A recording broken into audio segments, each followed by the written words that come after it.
The following program is sponsored by the Building Wisconsin Television Network.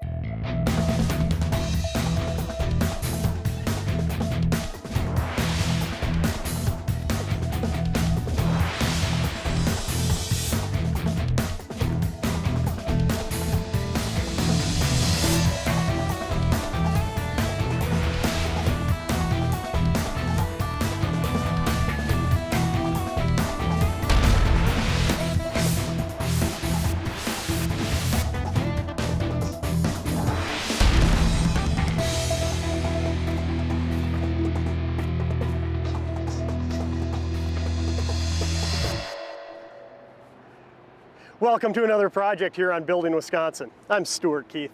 You know, we all understand the importance of conserving water, our greatest natural resource. But have you ever given any thought to just how much energy it takes to supply us with that water? Or how much energy it takes to reclaim it before safely returning it to Mother Nature? Well, that cycle is known as the Water Energy Nexus. And on today's show, we're going to learn a lot more about it. So let's get started with Bill Graffin from MMSD.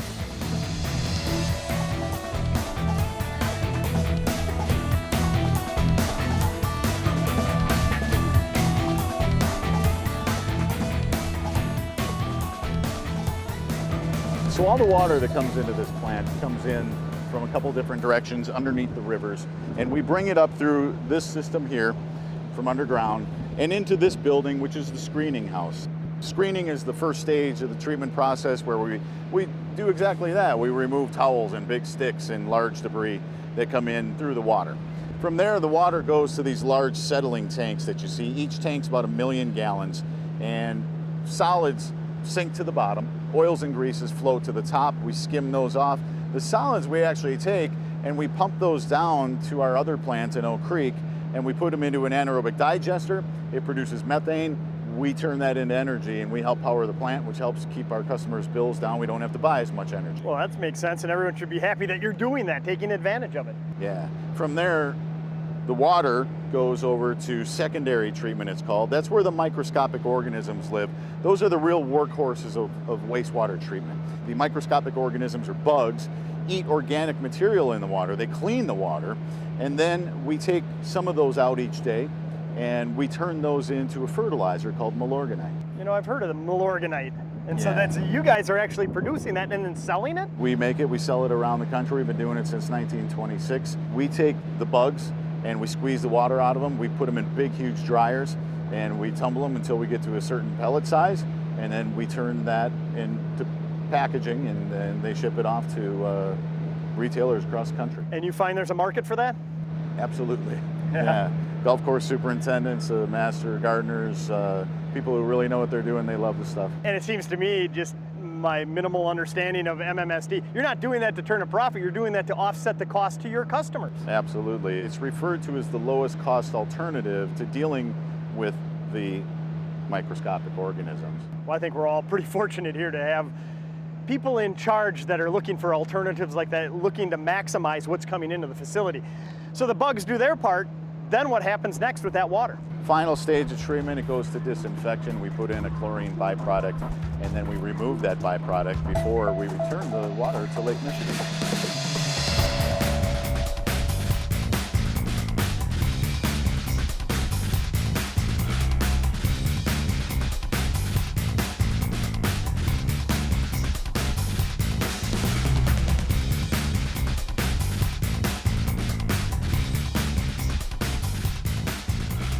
Well, the rainwater harvesting system down here at the domes is nearing completion, and boy, it's going to be a real asset, not only to them, but our community as well. Absolutely. Every drop of water we can keep out of the sewer system is a good thing. Every drop of water we can keep from becoming water pollution is a good thing. And what I mean by that is when we're storing that water in these cisterns that you just saw, it keeps it from washing across the land, picking up pollution along the way to the nearest creek, stream, or river. That's called polluted runoff, and it is the biggest remaining threat to water quality that we have here in the United States. It's a big problem, and not everybody recognizes that. And from a cost effectiveness standpoint, it makes sense to do these kinds of projects, these green infrastructure projects, to help keep the water, again, out of the sewer system so it doesn't become a sewer overflow or a basement backup, but also so that the water doesn't come polluted when it gets into the creeks and lakes and rivers. You know, when I first heard about this project, first thing came into my mind, wow, what a great idea to just keep the water on site and use it strictly to water the plants that are inside the domes. I wasn't even thinking of the aspect from the MMSD or our community standpoint of polluted water. So they're not only creating their own water supply here, but they're helping the community in probably saving, they said upwards of 80,000 gallons at any one time going down to MMSD. It's falling from the sky, why not capture it, harvest it, and manage that water? And from a cost effectiveness standpoint, what we believe is that it makes sense to do this green infrastructure, we call it, and other green infrastructure projects and rain barrels, rain gardens, those kind of things, to help manage water where it falls, keep it out of the sewers and keep it from becoming water pollution. Well, why not? It makes total sense to me. You know, another aspect a lot of people don't think about is the energy that is used to not only supply it to us, all this water, our greatest natural resource, but also to reclaim it so that we can safely return it to Mother Nature. Yeah, Stu, cleaning wastewater is very energy intensive. And give you an example, in our budget this year for 2013, just the energy demand alone is about 13% of our overall budget. You're looking at $11 million for the 2 treatment plants we have just to clean water, to get it to the point where we can return it back to Lake Michigan. Are there ways that you at MMSD are trying to come up with new ways to lower those costs? Yeah, absolutely. We have a couple of different things that we're working on. One's a landfill gas project where we'll take landfill gas and turn it into energy at our Jones Island treatment plant. And then at our South Shore plant, we also take some of the leftovers from wastewater treatment, the solids, and put it into an anaerobic digester where that produces methane gas. We take that methane and turn it into energy to help power the South Shore treatment plant. Oh, wow. So again, that's not only helping you, but it's helping the community as a whole. Well, it seems to me that whether we're talking a drain tile disconnect at a home or a water harvesting system like the one here at the domes, every drop counts and everybody can do their part. Absolutely. We have a program called Every Drop Counts, and that's getting people to try to think about, what do I do with that drop of water that falls on my property, and keeping it out of the sewer system, keeping it from becoming polluted runoff, but also stuff that you can do inside your house, like trying to use less water when there's a heavy rainstorm in the forecast. Do the laundry tomorrow instead of the day that it's raining intensely and may cause some problems. Well, we use it to drink, we use it to do our clothes, we use it to bathe, and we want to conserve that and get it back to Mother Nature in a safe way. I appreciate you coming on. I'm sure I'll catch up with you in another segment at some point. Thank you, sir.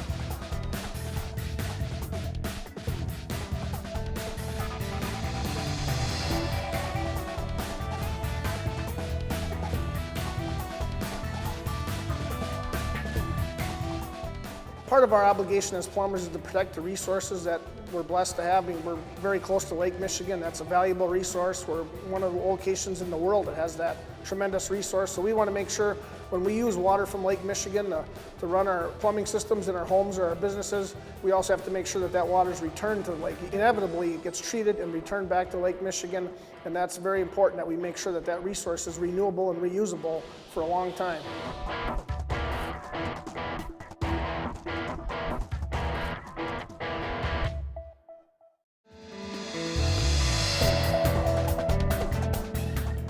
Welcome back to Building Wisconsin. Today we're learning about water conservation in the Water Energy Nexus. So let's continue with Justin Castleman from Castleman & Sons Plumbing.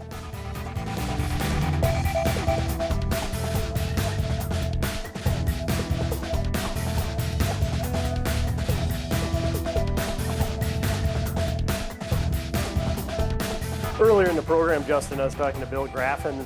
We were talking about energy usage as it pertains to our use of water in our daily lives, and we referred to it as the Water Energy Nexus. And as a professional plumber, I'm sure you're well aware of it. Yeah, the Water Energy Nexus is all about the embedded energy that's in the water that we use on a daily basis. So when we save water, we're saving energy right along with it. That's a considerable amount of energy. We're not talking just a few percentage points here. Currently, nationwide, the experts are telling us that somewhere between 18 and 20% of stationary energy in this country is used to pump, heat, treat, and repump water. Wow, that's a lot. So by doing a little bit, changing our habits, we can save a considerable amount of energy? That's correct. And some of the products we have here on the table will help us do that. This happens to be a high efficiency shower head. This is a 1.75. It's adjustable. It's non-aerating. There's no holes in the back that draw air in that cool the stream off like a standard 2.5 shower head would.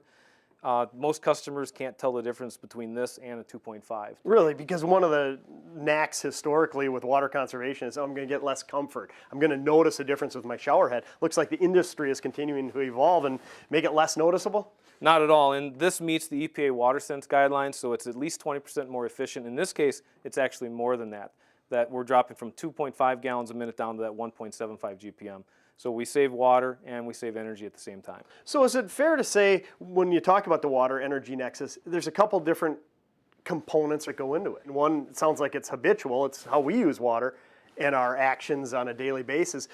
And then there's also structural, which these products are displaying?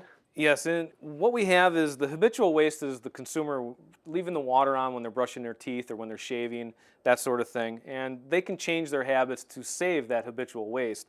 But we also have what's called structural waste inside a building. And the structural waste is all about how a building is plumbed, how far a fixture is from, say, the hot water trunk line or from the water heater itself. And that's where the term structured plumbing comes from. So structured plumbing isn't really a design or a system, it's more of a way of thinking. And structured plumbing, once you have an understanding on how water is used in a building, allows us to plumb a building in such a manner that we don't waste water getting to the tap. And we have products here that can help us with that. And this isn't just in new construction. There's probably ways that we can do it to retrofit our homes properly? Yes, retrofitting is most of what we do, and all of these products can be used in an existing home or an existing building without any problem whatsoever. Okay, well obviously the shower head was one example. Take us through some of these other products you have here. Well, this is a spout. It's the only spout on the market that's 100% shut off. It pulls down and no water will drip out of the spout during a shower. Oh, is that nice? Because, you know, we've all experienced that where you have the old-fashioned one, you pull it up, but there always seems to be some water coming out. Does that amount to very much wastage? It can amount to a substantial amount. In fact, your modern faucet today, a pressure balance faucet, it's going to get 4.5 gallons a minute through it. And if we have 2.5 GPM coming out of our shower head, if this is malfunctioning, we could easily have 2.5 gallons a minute coming out of the spout. So we may be doubling the water consumption during a shower if that diverter spout is malfunctioning. Say you take a 6-minute shower, you could have 12, 15 gallons that you're wasting, which not only wastes the water, but I would think energy, because you might run out of hot water. You're using way more hot water than you need to. We've literally seen situations where the customer has been wasting more water at the spout than they are using at the shower head. And we'll get the call that they're running out of hot water, and they think it's the water heater. In reality, it's actually a malfunctioning diverter spout. So something as simple as this, just a simple swap out, can save a considerable amount of water and energy for the consumer. Correct. These are high efficiency aerators. This happens to be a 1.5. We can get these in 2.2, which is the current federal mandate. We can get them in 2.0, 1.5, 1.0, and 0.5, half a gallon a minute. The only issue with retrofitting aerators like this is as we go with less and less water at a faucet, like a lab faucet or a kitchen faucet, the wait time will start to increase, and that's where this product will come in. This is called an on-demand return pump, and what it does is it allows me to circulate water only when we need hot water and bring hot water instantly to the faucet. So there's no wait time, and then we can also save energy by not circulating water all the time. Sure, because I've experienced that in different homes that I've lived in, and especially if you're at the far end of a building or if you're on the second or third story, it seems to take forever. It seems like 2-3 minutes sometimes it takes to get the hot water. You're saying with this device, you can get it there quickly. You're going to save water because you're not letting it run, but you're also saving energy. Probably enough energy if you're paying for it from the city to pay for a component like this and not too long a time period. Actually, the return on investment on this could be as little as a couple of years, actually less than that, depending upon the application.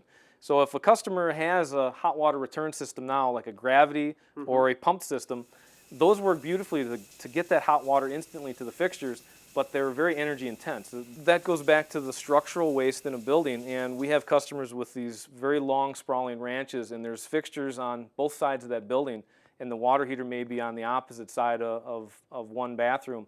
And this product, we've seen wait times as much as 3 or 4 minutes, and this product will eliminate that wait time, bring hot water to the fixture immediately or when it's needed, and the consumer then saves energy, they save water, and they save time. What is this? This looks like kind of a unique shower head.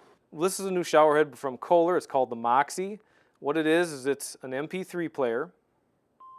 It works off Bluetooth, so anything that you can stream music via Bluetooth will play through this core. The core is magnetic, so with a shower head pointing down like this, the magnetic core will hold itself in place. This happens to be a 2 gallon a minute model, which is EPA WaterSense rated. And with this device, we tell the customer to use it as a metering device. So the average male showers in about 8 minutes, average female about 12 minutes, and the average song is about 3.5. So we tell a customer to take a shower in 2 songs and get out. And because they're showering in less time and this is using less water, we're going to save water and energy in that manner. Boy, it seems to me it's a win-win for everybody. And compared to the alternatives of hardwiring in speakers, this is great, and you're saving energy to boot. So that's a great example of how the industry has evolved. Saving water, saving energy. I'd like to see a real-world application. You have a toilet set up that we're going to actually measure the flow and then change it out, and we'll do that next. Sounds good.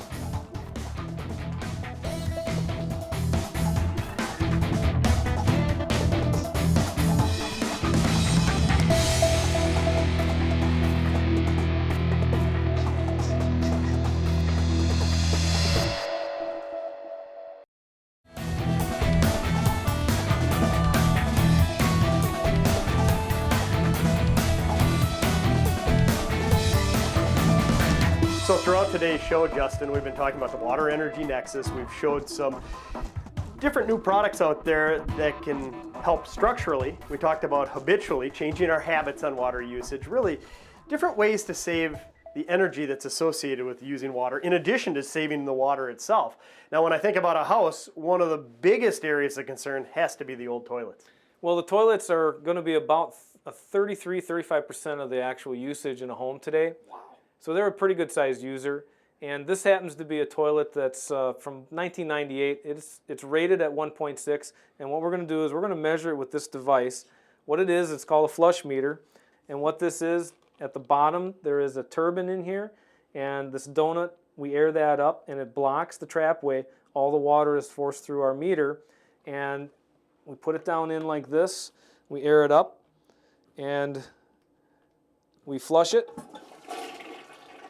We hold that water back, and as that water exits the bowl through our meter, it's actually counting.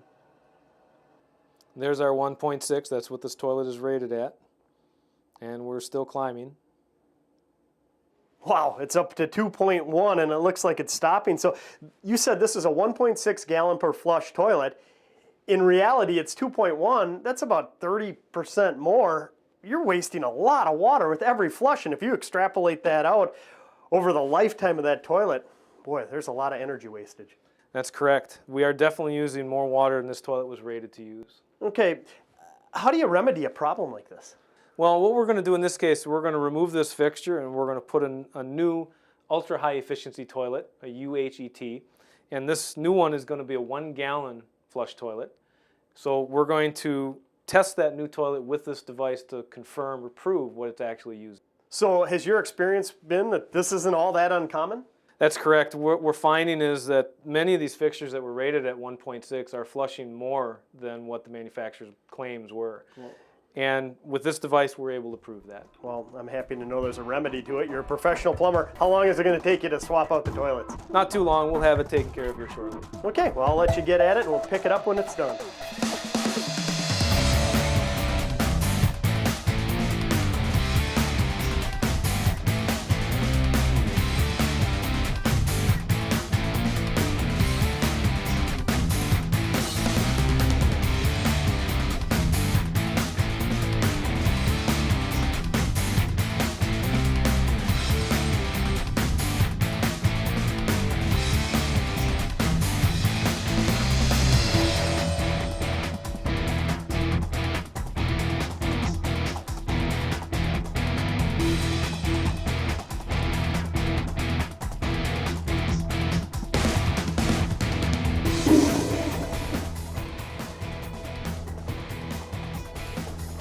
And there you go, a gallon.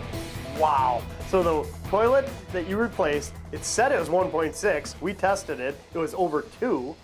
This is at a gallon or less per flush. So we're saving 50%. Think of that, a milk carton of water every time you use your toilet just by putting it with an ultra high efficiency model. That's incredible to me. It is, and not only are we going to have that consistent flush, we're going to have good performance with this product as well. That was going to be my next question, is how does it perform? It does a good job at removing all the material? Well, let me show you. Let's take the lid off the tank and show you what's inside. And what we have, this is a pressure vessel made by Sloan. This is called the FlushMate 4. You can see right here it's rated for 1 gallon per flush. And we have a cutaway of that pressure vessel. And it's hydropneumatics. And how it works is when the tank is filling, the water comes in the supply and it starts to fill, and the water pressure in here fills this tank, and the air that's in the tank is compressed at the top. And the stored energy in that compressed air is what gives us our performance, that powerful flush. Wow, how simple in design. I can't believe they didn't think of it sooner. That is awesome. And that amount of compression is enough to flush so that you're only using 1 gallon or less, and it does a good job at the performance of removing the material? That's correct, and that performance is consistent, and we get that benefit of 1 gallon per flush. Sure, saving energy, conserving water. Are these retrofittable? I mean, can I use one of these in my existing toilet? It's a great question. Unfortunately not. The toilet manufacturers buy this vessel and they build their toilet around it, so it's not something that you can buy off the shelf or retail and retrofit an existing toilet tank. Well, you know, that makes sense to me now that I think of it, because even with flapper valves, there are specific flapper valves for each toilet out there, so a lot of parts aren't interchangeable. Great example of why I want to work with a knowledgeable professional plumber so that you can get the latest, greatest, and most effective, best performing units out there. So how much is something like this? I mean, this particular unit, what would be the retail cost? Well, this 1 gallon ultra high efficiency toilet retails for about $530. Well, that's not bad. You know, I thought it would be a little bit more, and if you think of the water conservation, the energy savings, I gotta believe over the life of this product, it doesn't take too long to pay that price back. That's correct. Not only that, it'll guarantee performance. So we have a good, consistent flush.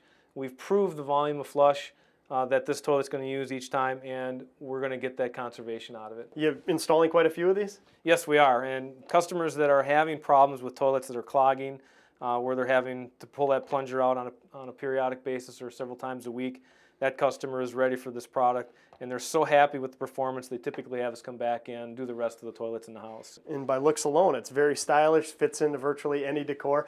You know, Justin, throughout today's show, it's been great learning more about the Water Energy Nexus. I'm sure it's opened the eyes of the viewer, and it just goes to show that if we all do our part, no matter how small it is, we can save a lot by doing a little. Thanks for coming on today's show. It's been my pleasure, Steve.